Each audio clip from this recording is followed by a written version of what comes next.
Si tu ne connais pas encore l'Église des disciples de Christ du Gabon, je t'invite à aimer et à t'abonner sur notre page Facebook Église EDC et d'activer la cloche de notification, afin de suivre nos différentes activités. Merci et que Dieu te bénisse abondamment. Merci parce que tu es bon. Tu nous donnes au-delà de ce que nous pouvons penser ou imaginer. Seigneur, tout le bien que nous avions imaginé pour nous, tu nous donnes largement, infiniment au-delà de cela. Tout le bien que nous avons imaginé pour nos familles, pour notre maison, pour nos enfants, pour nos femmes, tu donnes infiniment au-delà de cela. Tout le bien, Seigneur, que nous imaginons, Seigneur Père éternel, pour la sécurité de nos vies, tu nous donnes infiniment au-delà de cela. À toi ce soit la gloire. Ce matin, nous nous réjouissons parce que, Seigneur, tu es fidèle et tu nous donnes abondamment. Tu sécurises, Père, et tu veilles, Seigneur, sur nous et sur nos familles et sur nos proches. Seigneur, tu veilles également, Seigneur, sur ceux qui te craignent et tu les arraches de tout danger. À toi ce soit la gloire. Au nom de Jésus. Amen. Amen. Amen. Bonjour, peuple de Dieu. Bonjour. Je suis content d'être là encore ce matin. Pour célébrer le Seigneur, lui rendre hommage, lui rendre gloire. Alléluia. Amen. Ok. Aujourd'hui, ce matin, nous allons aborder un sujet qui a un rapport avec nos vies et qui s'intitule « Il y a plus de joie à donner qu'à recevoir ». Vous avez entendu parler de ça? Il y a plus de joie à donner qu'à recevoir. Bon. Qui n'aime pas recevoir les choses? C'est-à-dire, qui n'aime pas les cadeaux? Voilà, on va dire ça. Qui n'aime pas les cadeaux ici? Qui aime donner ce qui lui appartient? Ce qui est cher pour lui. La chose la plus précieuse, on te dit, donne ça. La robe que tu as achetée à 100 000 pour les mamans. La robe que tu as achetée à 100 000. Et puis une sœur arrive, elle te dit, ma sœur, je n'ai plus rien à porter. Est-ce que tu ne peux pas me donner quelque chose? Et Dieu te dit dans le cœur, tu vois la robe que tu as achetée à 100 000, donne à la sœur. Il y a plus de joie à donner qu'à... On dit ça facilement, mais dans la réalité, c'est pas si facile que ça. Alors, moi-même, je me suis beaucoup posé la question à ce sujet. Il y a plus de joie à donner qu'à recevoir. Depuis que je suis tout jeune, dès que j'ai compris ce verset-là, nouvellement converti, j'ai beaucoup réfléchi. Je me suis dit, quand on me donne, moi je suis content. Maintenant, comment Dieu a en train de dire que quand je donne à quelqu'un d'autre, j'ai plus de joie moi? C'est l'autre qui a la joie, c'est pas moi. Est-ce que vous réfléchissez comme moi? Ou bien je suis le seul à être comme ça? Je suis le seul? Ah, ok, bon. Je vois que je suis pas seul. Il y a beaucoup de gens qui sont là comme moi. Donc ça te réjouit? Oui, ça me réjouit. Amen. On va lire la parole de Dieu. On va voir dans 1 Roi 17, versets 8 à 16. 1 Roi 17, versets 8 à 16. Je vais lire la parole de Dieu.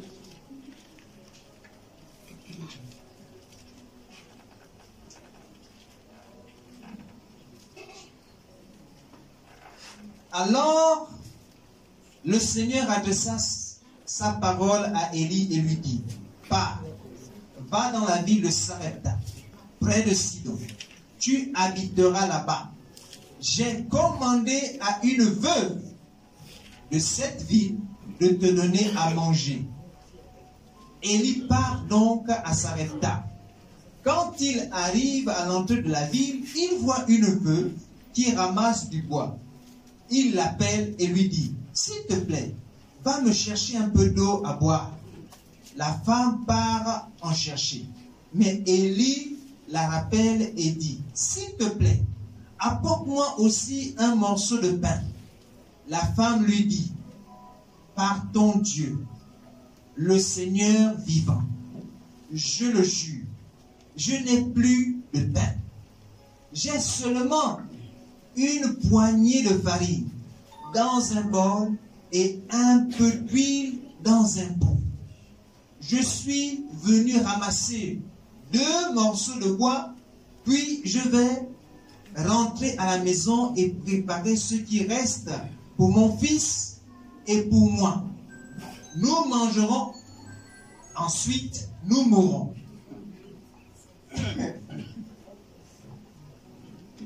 Élie répond à la femme, n'aie pas peur, rentre chez toi et fais ce que tu as dit. Seulement, avec ce qui te reste, prépare-moi d'abord une petite galette et tu me l'apporteras. Ensuite, tu en prépareras une autre pour ton fils et pour toi. En effet, voici ce que dit le Seigneur, Dieu d'Israël. Dans le bol, la farine ne manquera pas. Dans le pot, l'huile ne manquera pas.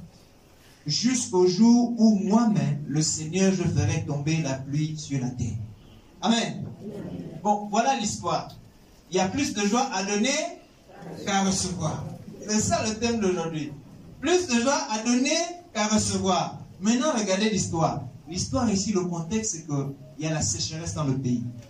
Dieu, pendant la sécheresse, là, avait envoyé Élie dans une zone où il y avait une source d'eau, et puis les corbeaux venaient le nourrir. Donc lui, il était bien content. Dieu envoyait les corbeaux pour le nourrir. Et il y avait la source d'eau. Donc il a faim, il mange la nourriture que les corbeaux amènent, et il a soif, il boit l'eau. Et puis, la source a séché. Puisqu'il y a la sécheresse, il n'y a plus de pluie. Donc la source a séché. Les corbeaux aussi ont séché. Amen. Et maintenant, le reste dit, qu'est-ce que je dois faire maintenant? Dieu dit, bon écoute, tu vas à Sarepta, dans la ville là-bas, j'ai commandé à une veuve de te nourrir. Si moi je suis dans la tête d'Élie, je me dis, mais Dieu là est bon quoi. C'est sûr que la veuve là, c'est une veuve bien nantie, qui a des ressources et qui va pouvoir me nourrir et prendre soin de moi jusqu'à ce que je vais m'engraisser. Amen. En tout cas, si c'est moi, je réfléchis comme ça. Parce que les pasteurs aussi, et même les hommes de Dieu, les prophètes, ils n'aiment pas quand même aussi souffrir. Ou bien, hein, pasteur Serge.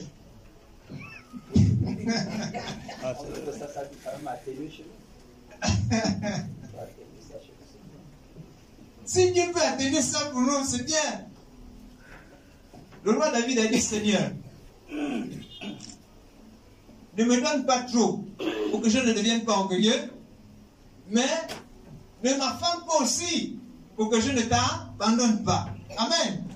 Donc, là, le prophète, il est exposé, il se dit là, la veuve là-bas, c'est une veuve de feu. Son mari était riche, il lui a laissé l'argent et il part. En arrivant là-bas, ce que Dieu lui montre, ce n'est pas ce qu'il a imaginé. En tout cas, si c'était moi, j'aurais dit non, c'est Dieu, c'est sûr que tu te trompes. Parce que, vraiment, celle-là, quand je la regarde, elle veut ramasser seulement 2 bois. Même les autres, ils ramassent beaucoup de bois pour faire le feu. Elle, c'est seulement 2 bois qu'elle veut ramasser. Donc, ça sent la pauvreté là. Ça sent la pauvreté. Comment tu peux m'amener dans un endroit comme ça? Il faut de la foi, hein. Et Élie va dire à cette femme, bon, donne-moi de l'eau. Je ne veux pas d'abord commencer par la chose la plus difficile. Donne-moi de l'eau.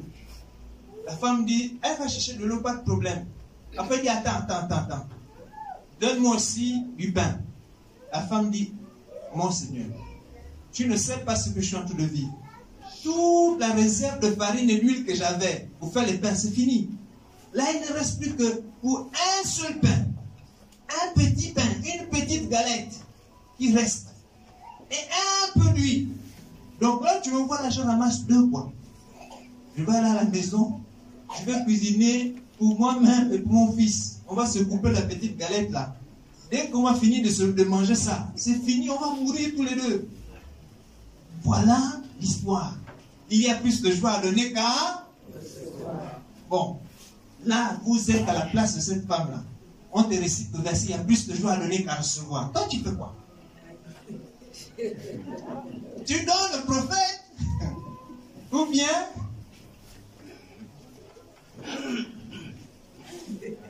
oui, parce que elle donne au prophète, elle est en train de signer sa mort pour elle et son fils. Toute sa descendance est foutue. C'est ça, non? Puisqu'elle va mourir, la seule galette qu'elle a, bon, elle sait qu'elle va mourir, mais au moins il faut manger quand même un dernier repas avant de mourir.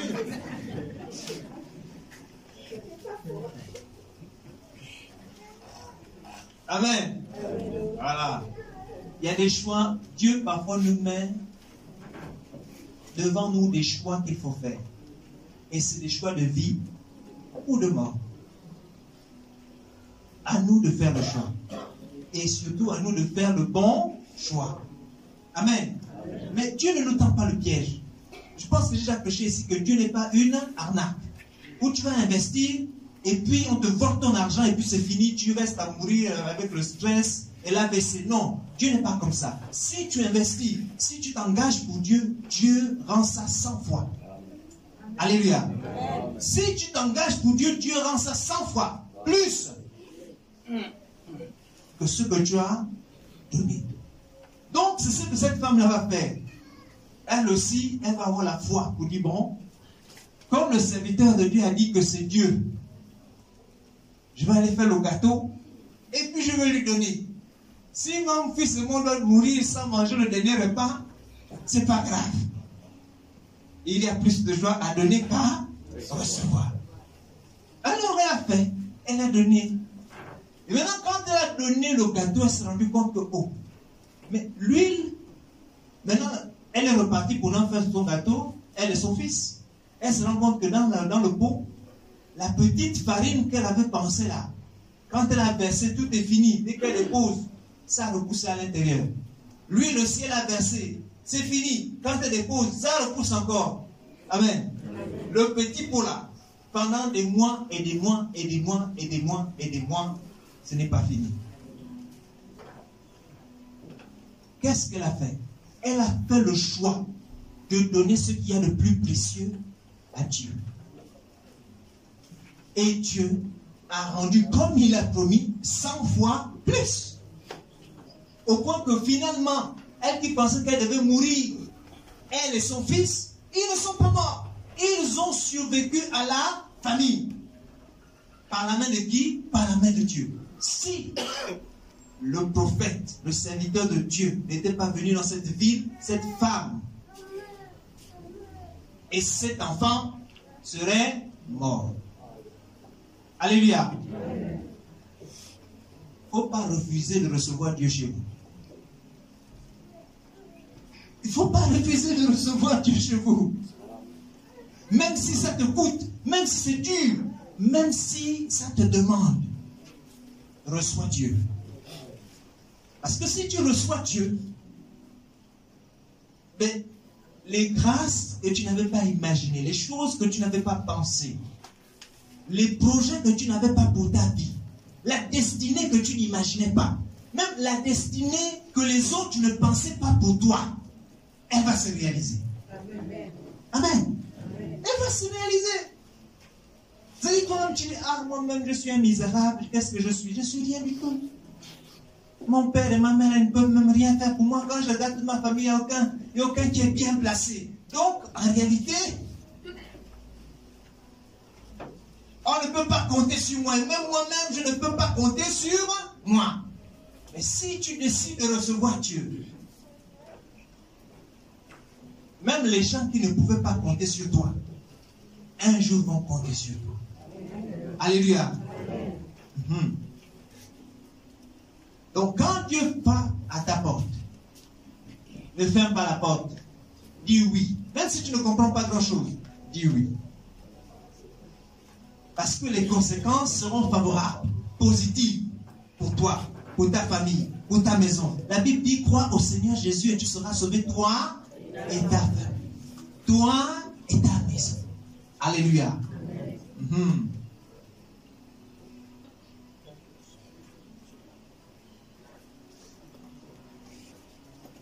voici ce que la Bible dit. Jette ton pain à la surface des eaux.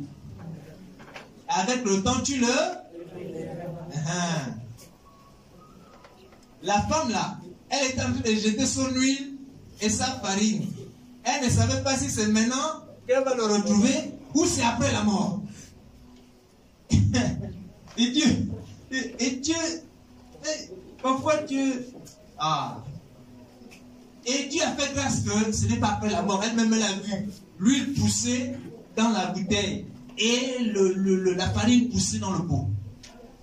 Dieu n'a pas rempli toute la maison de farine. Il n'a pas rempli de bouteilles d'huile. Au fur et à mesure qu'elle utilise, ça pousse. Au fur et à mesure qu'elle utilise, ça pousse. Au fur et à mesure qu'elle utilise, ça pousse. L'eau nécessaire pour vivre et pour nourrir le serviteur de Dieu. Dieu ne te bénit pas pour toi seul seulement. Il te bénit pour les autres. Amen. Amen. Alors, j'avais 17 ans quand le Seigneur m'a rencontré et qu'il a cogné à ma porte. Quand il a cogné la première fois, moi-même j'ai d'abord refusé. J'étais dans l'église, j'ai dit que je ne suis pas venu ici dans l'église pour accepter Jésus. Je suis sorti de l'église sans donner ma vie à Christ. Je suis parti à la maison. Mais étant même à la maison, Dieu m'a poursuivi là-bas. Et là, j'étais triste de n'avoir pas pu accepter Jésus pendant que j'étais à l'église.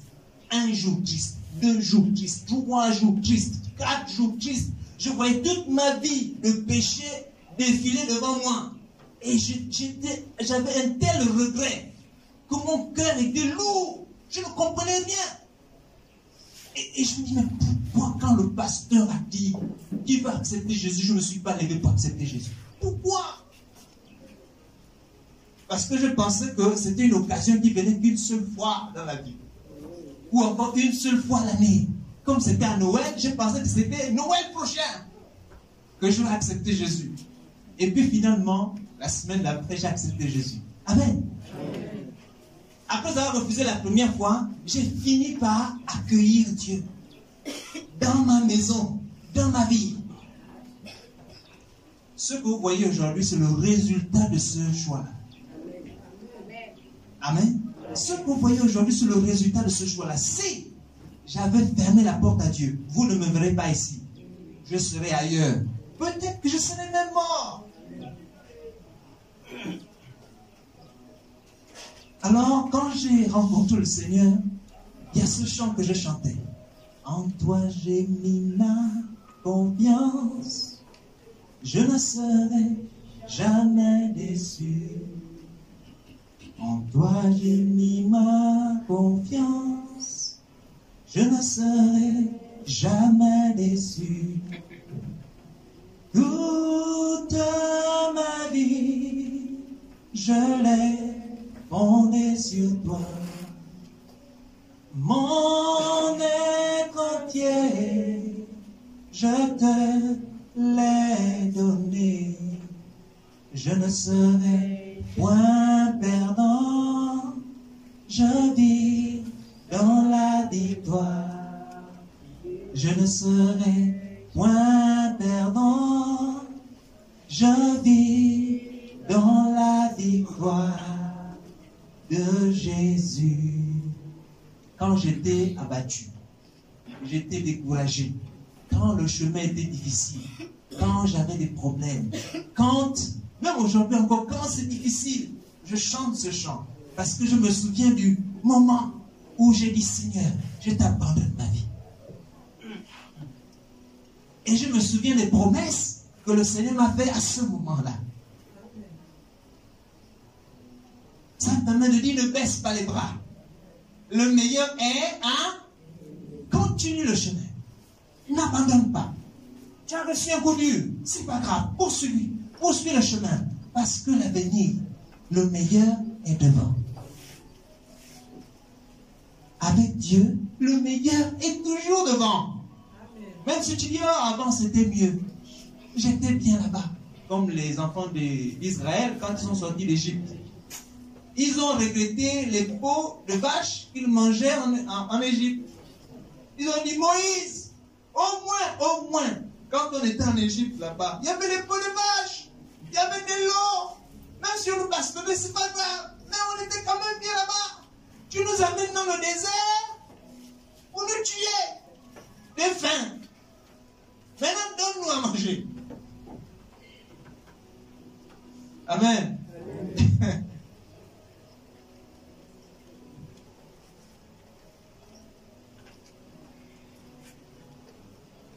Lorsque nous confions notre vie au Seigneur, en fait, c'est la totalité. Il n'y a pas de demi-mesure. Ça dit tout. Ton temps, ton énergie, ta force, les jeunes, tes ressources, tes biens, tout ça, c'est à Dieu. Mais en fait, Dieu, c'est qui? Dieu, c'est ton frère. Dieu, c'est ta sœur. Dieu, c'est le serviteur de Dieu.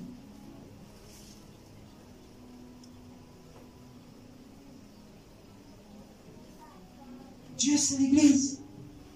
Parce que si je dis que j'aime mon frère, non, j'aime Dieu, que je ne vois pas, et que je déteste mon frère, que je vois, est-ce que j'aime réellement Dieu?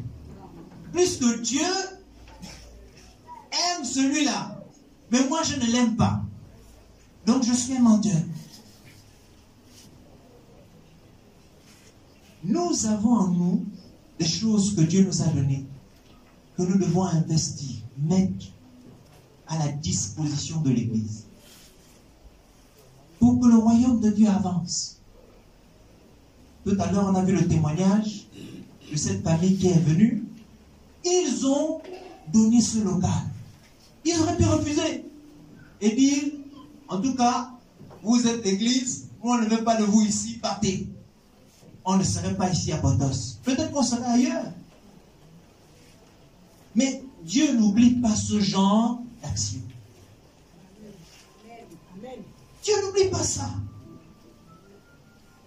Il rend 100 fois plus. Les jeunes, quand j'étais jeune, je n'avais pas d'argent. Donc, je ne pouvais pas donner de l'argent. Ni à un frère, ou peut-être très peu, je peux donner 100 francs. Pour un besoin de l'église, mais j'avais mon temps. J'avais l'énergie physique. Alors, je donnais plus ça. Et c'est dans ça, par exemple, quand j'étais à l'université et au lycée, je donnais des cours gratuitement à tous ceux qui ne comprenaient pas les mathématiques, la physique et la biologie.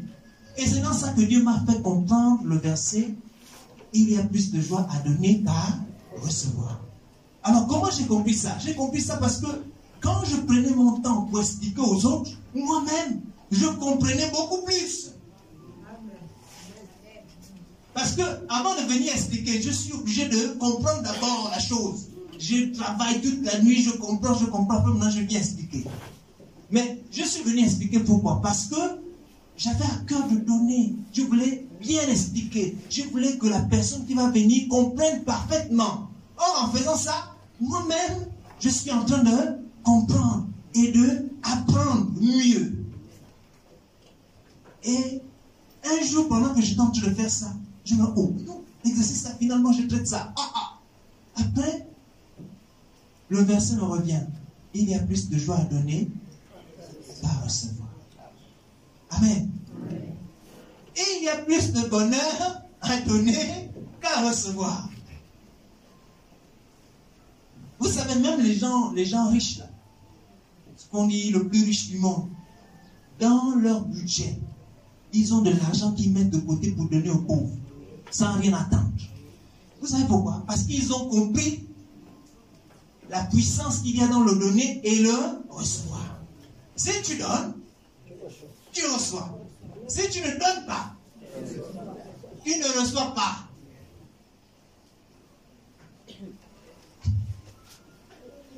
C'est une loi. Ok? C'est une loi. Tu donnes, tu reçois. Si tu ne donnes pas, donc ne cherche pas à demander à Dieu même. Tant que ta main est... Vous connaissez le peigne afro? À l'époque, il y avait les peignes, les mamans là. Il y en a encore, hein, le coin là. Les doigts sont tellement collés comme ça qu'on ne peut pas faire. Impossible de faire comme ça là. Voilà. Le peigne afro là. Donc, si c'est comme ça, il y a même la colle, c'est collé. Tu n'ouvres jamais la main à l'autre. Quand toi tu auras des besoins, tu verras aussi qu'il y a la sécheresse. Parce que tu n'es pas en train de donner aux autres. Tu ne donnes pas ton temps aux autres. Tu ne donnes pas tes connaissances aux autres. Tu ne donnes pas ton savoir. Tu ne donnes pas ton argent pour ceux qui ont. Tu ne donnes pas ta force. Tu ne donnes rien. Tu dis, ah, moi, je préfère éviter les problèmes, donc je reste toujours dans mon coin. Vous allez voir même que pour ceux qui travaillent dans les entreprises, si tu ne donnes pas à l'entreprise ton énergie, ton temps, ta force, ton savoir, ta technicité, tes idées, l'entreprise va commencer à se fatiguer de toi. On va dire, mais le type là, il n'est plus du tout productif. Donc, je pense que le prochain conseil d'administration, on va voter, on va décider des départs. Alors, tous les gens qui ne sont pas productifs, là, qui ne donnent pas à l'entreprise, qui ne se donnent pas à l'entreprise, on va les virer.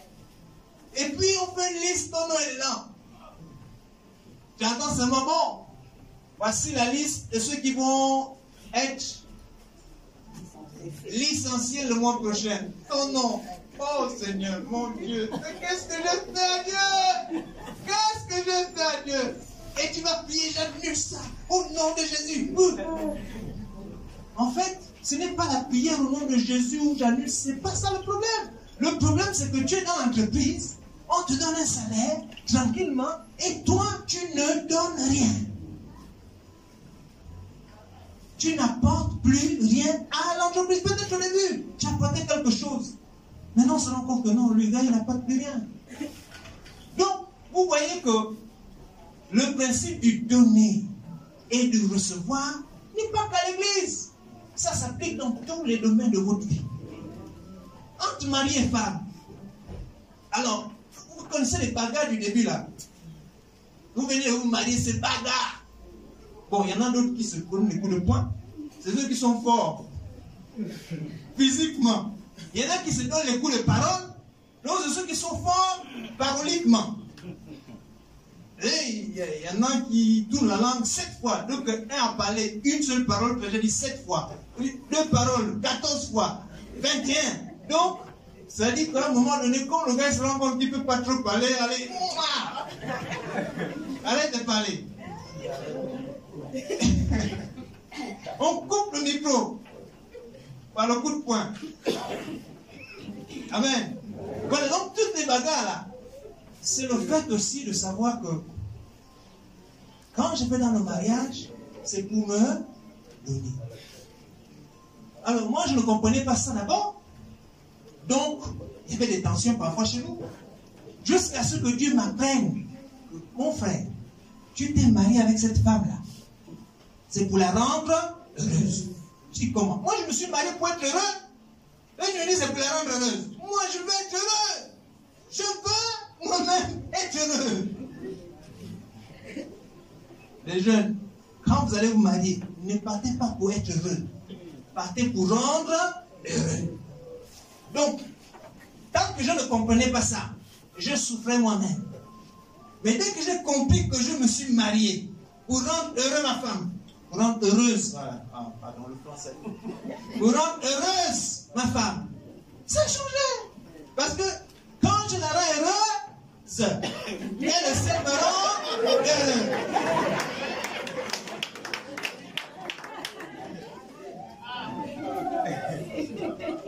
Amen. Amen. C'est ça. Je ne cherche pas les quoi à recevoir. Je me prie, je fais tout, je la rends heureuse.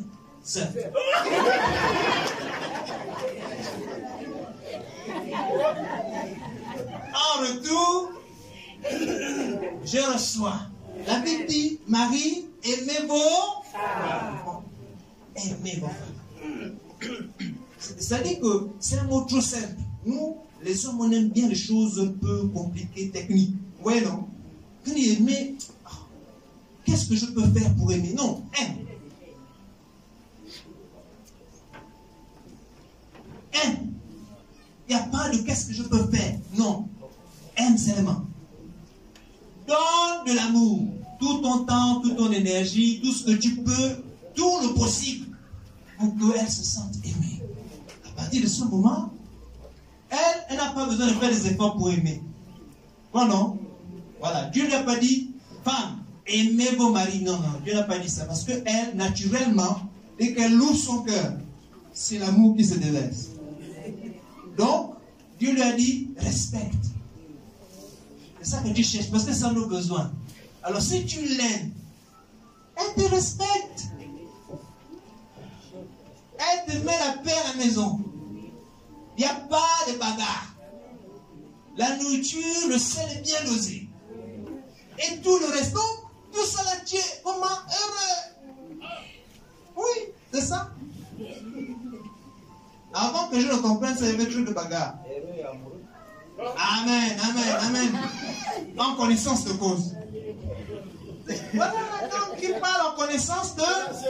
Voilà, l'expérience qui parle.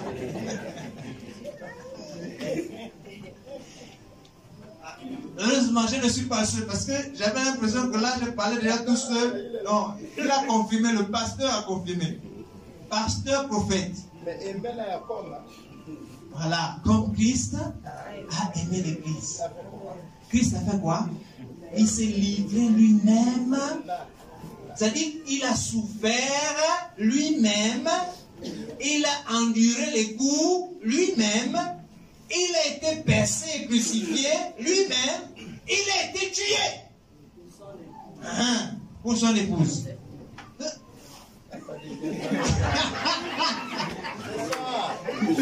Merci maman.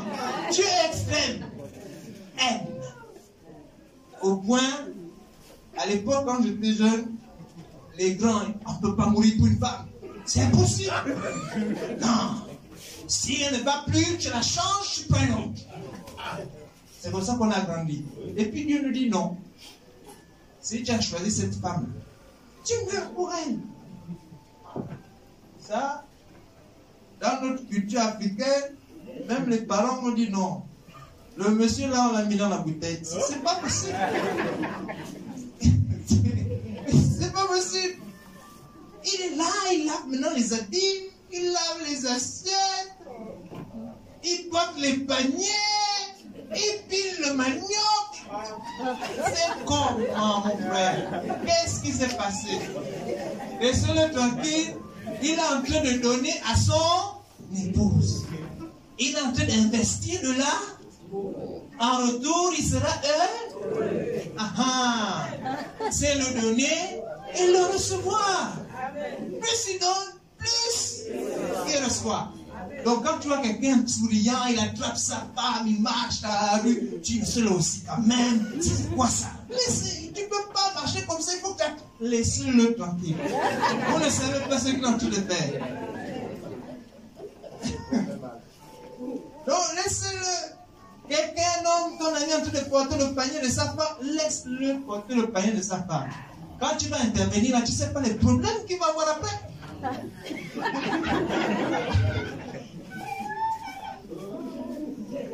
Amen. Amen. Voilà, aujourd'hui, c'est détendu.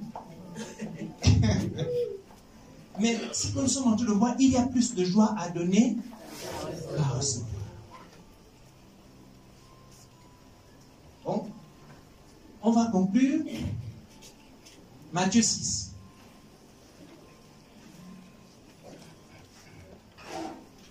Vous pouvez prendre Galates 6, 7 à 10, où il est dit que ce qu'un homme sème, il le moissonne. Galates 6, 7 au verset 10. Là-dedans, il est dit que ce qu'un homme aura semé, il le moissonnera. Matthieu 6, Galates 6, versets 7 à 10. Ce qu'un homme aura semé, il le moissonnera. Donc, si tu sèmes les bonnes choses, tu vas récolter les bonnes choses. Si tu sèmes les mauvaises choses, Je vais aussi récolter les mauvaises choses. La Bible dit ceci, que le méchant sera retranché du pays. C'est sec. Le juste héritera le pays. Donc, quand même, il faut te positionner. Tu sais, s'il y a un truc à corriger, corrige. Et on va terminer en lisant Matthieu 6, 19 à 21. Matthieu 6, 19 à 21.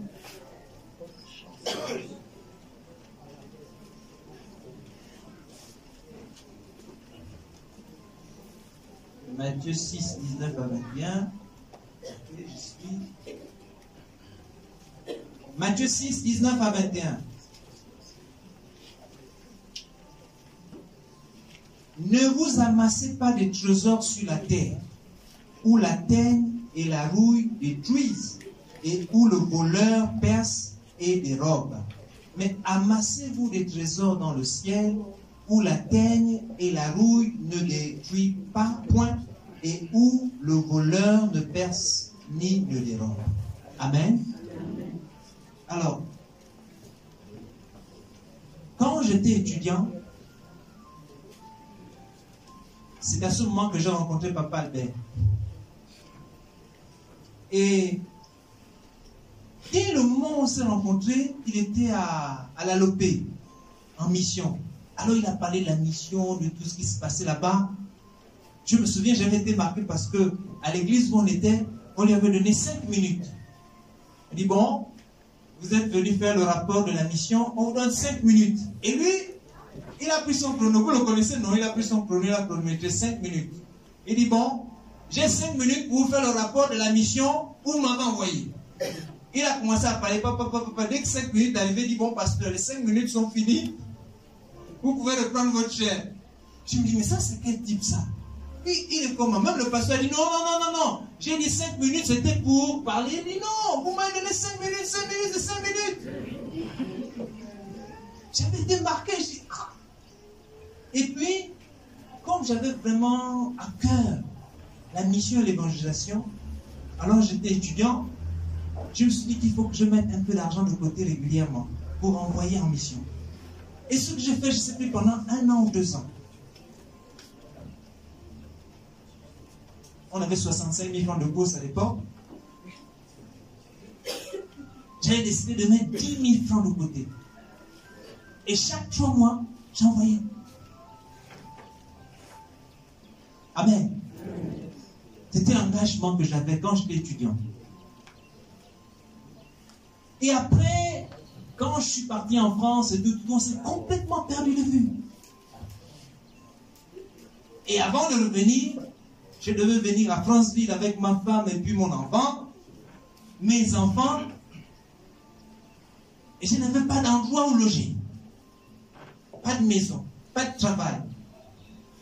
Rien. Mais il fallait que j'arrive à Franceville. Il fallait que je reste à Franceville. Alors j'ai appelé des personnes qui pouvaient me loger. Et puis j'ai appelé Papa Albert pour dire, bon, je veux venir.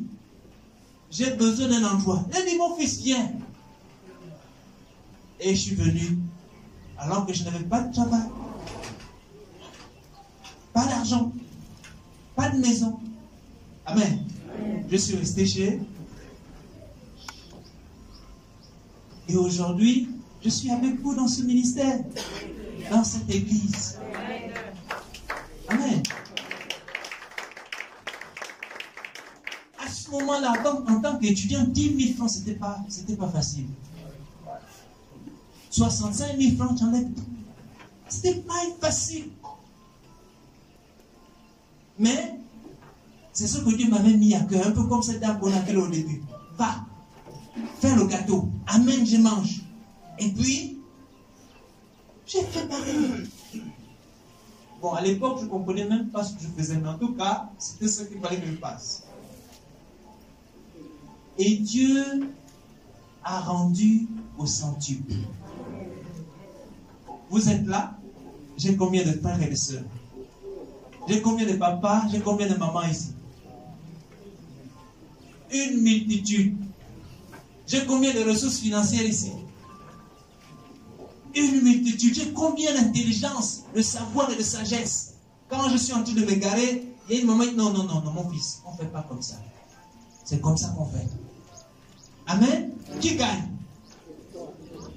Pourquoi? Parce que à 17 ans, j'ai décidé de donner toute ma vie à Christ.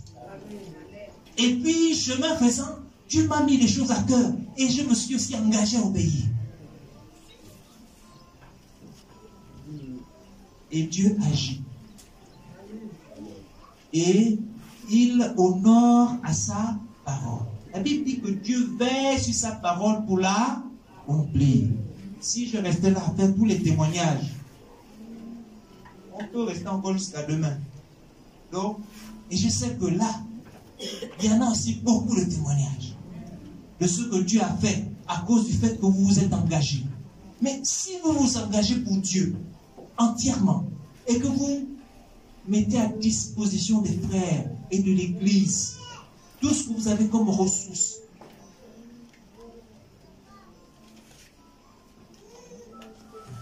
les gens, quand on parle de ressources, ils veulent avoir l'argent. Non. Même les entreprises savent que la première ressource, c'est la ressource humaine. Donc, votre propre personne. Je m'engage pour faire du bien aux autres. Dieu vous le rendra. Et vous ne pourrez pas compter la quantité que Dieu va vous donner. Amen. Donc, au lieu d'aller poursuivre les bénédictions, comme je vois comment ça se fait, la Bible dit que Dieu lui-même, il ordonnera la bénédiction de te poursuivre. Amen. C'est-à-dire, tu fouilles la bénédiction, elle te poursuit jusqu'à te trouver dans la maison. Tu vas te cacher dans l'eau, elle te poursuit dans l'eau. Si tu vas même à l'extrémité du monde, elle te poursuit jusque là-bas. Donc tu n'auras plus besoin de dire non, je cherche une bénédiction, s'il vous plaît, donnez-moi une toute petite bénédiction. Non, non. La bénédiction elle-même va venir à toi. Amen. Amen. Voilà, engageons-nous entièrement pour Dieu. Le peu que nous avons, comme nous avons vu avec cette dame-là, c'est plus précieux. C'est la meilleure chose que j'ai. Mais je donne. Parce que je sais que Dieu n'est pas une arnaque. Il ne ment pas. Et il rendra 100 fois plus. Si tu dois donner ta vie à Christ aujourd'hui, n'hésite pas de le faire. Je vous ai dit que le résultat de ce que vous voyez aujourd'hui, c'est le résultat de cette décision il y a plus de 21 ans déjà. Amen. On va prier.